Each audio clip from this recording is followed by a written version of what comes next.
84 कोटि योनियों में भटकने के बाद जीवन चक्र का आरा केवल एक बार ही मनुष्य रूप में आता है, और इस एक बार में मूर्छा एवं अज्ञानवश भगवत स्वरूप होने की संभावना खो जाए और खो जाने की पूरी अवस्था है, तो क्या पुनः 84 कोटि योनियों में भटकना पड़ेगा?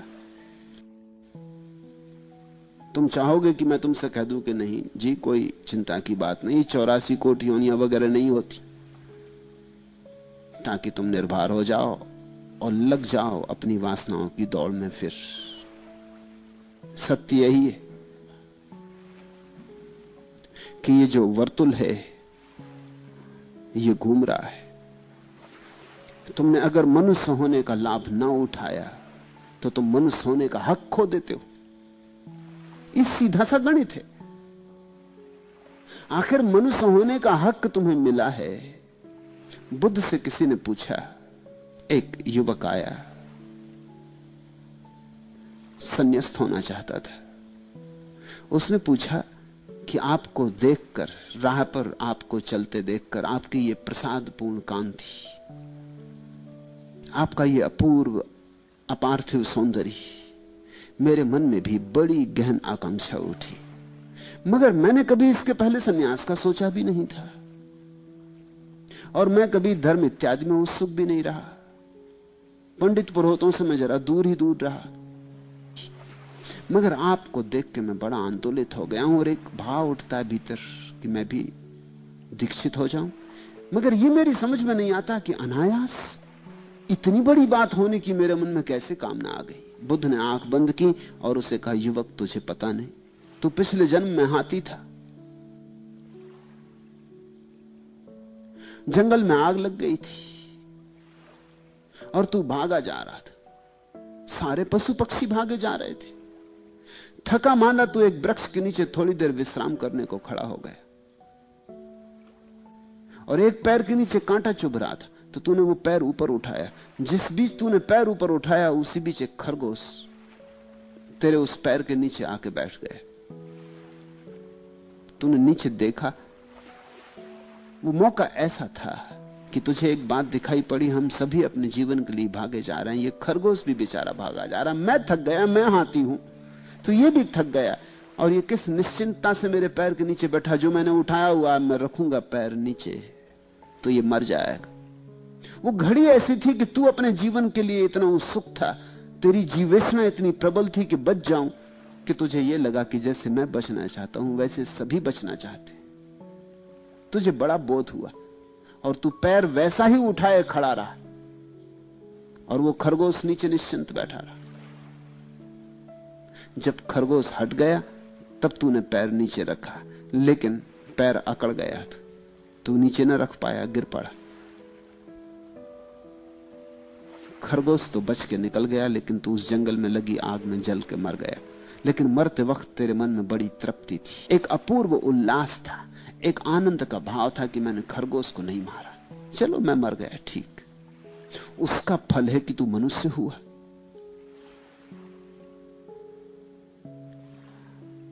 बुद्ध ने कहा, तूने वो जो करुणा दिखाई, उस करुणा के कारण तू मनुष्य हुआ।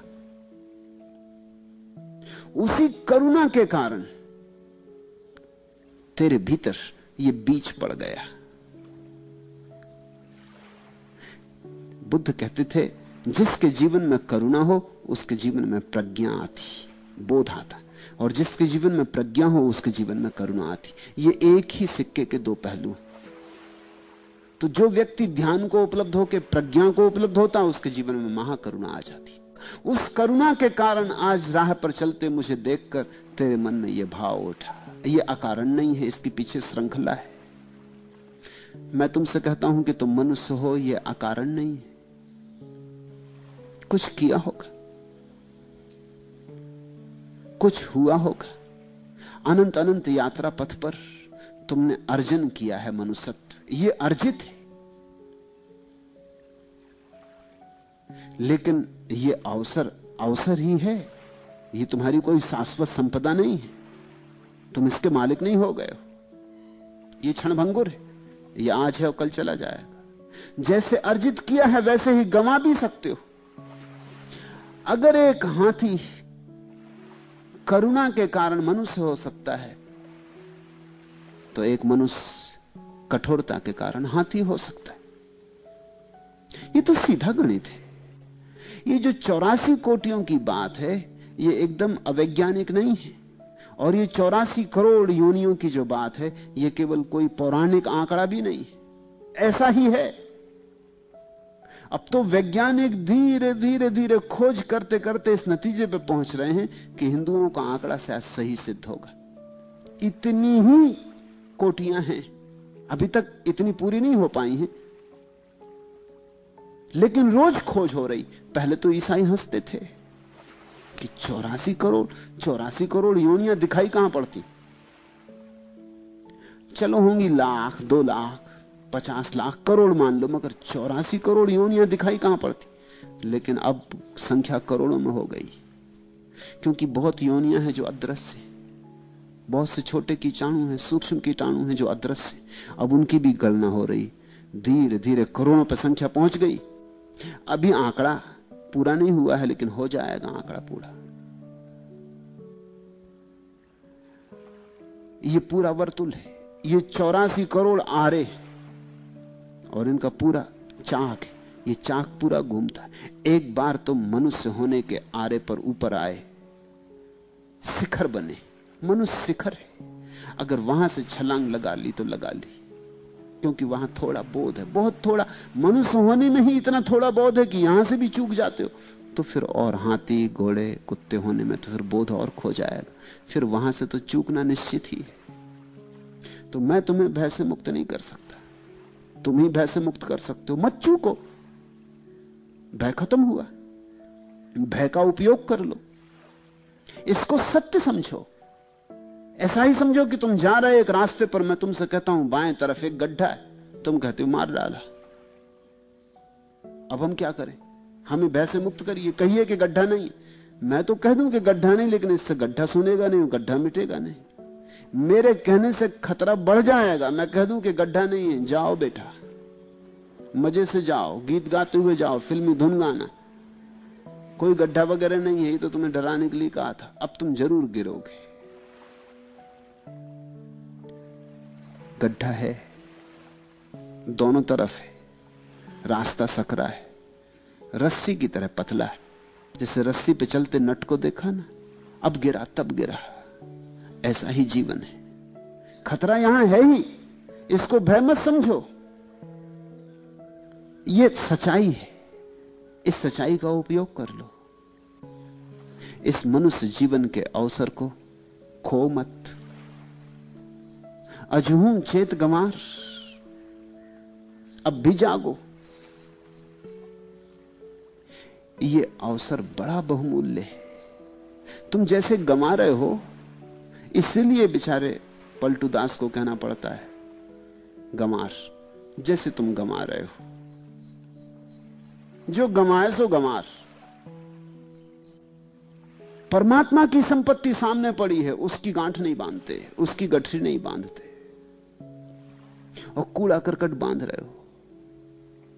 तो अगर पलटू गंवार कहते हैं तो नाराज मत होना, सच्चाई ही कहते हैं। और तुम खड़े खड़े ही देख रहे हो। असली चीज के संबंध में तो तुम दूर खड़े देखते हो, नकली चीज में एकदम दौड़ पड़ते हो। व्यर्थ को तो इकट्ठा करते हो, सार्थक की चिंता ही नहीं। और जिंदगी बीती जाती और हाथ से समय खोया जाता, एक एक पल बहा जाता। जल्दी ही मौत द्वार पर खड़ी हो जाएगी। इसके पहले कि मौत द्वार पर खड़े हो जाए, जो समझदार है वो समाधि को द्वार पर खड़ा कर लेगा। मौत के पहले समाधि, ये लक्ष्य होगा समझदार का। और जिसको समाधि पहले मिल गई मौत के, उसकी मौत होती ही नहीं, वो अमृत को उपलब्ध हो जाता है। अमृतस्य पुत्र, वेद कहते हैं, वो अमृत का पुत्र हो जाता है। भय से मुक्त होने का एक ही उपाय है कि तू समाधि को उपलब्ध हो जाओ। बस ध्यान में ही भय मरेगा, क्योंकि समाधि में ही मृत्यु मरेगी। जब तक मृत्यु है तब तक भय रहेगा।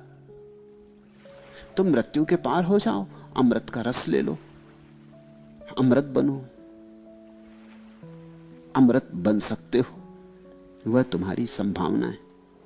उसे पुकारो, उसे आवाहन करो, उसे जगाओ, चेतो। तुम मनुष्य हो, परमात्मा हो सकते हो। और अगर परमात्मा नहीं हुए तो पशु होने के सिवाय कोई उपाय नहीं। मनुष्य संक्रमण है, मनुष्य पुल है। या तो इस पार जाओ या उस पार जाओ, मनुष्य होने में टिक नहीं सकते।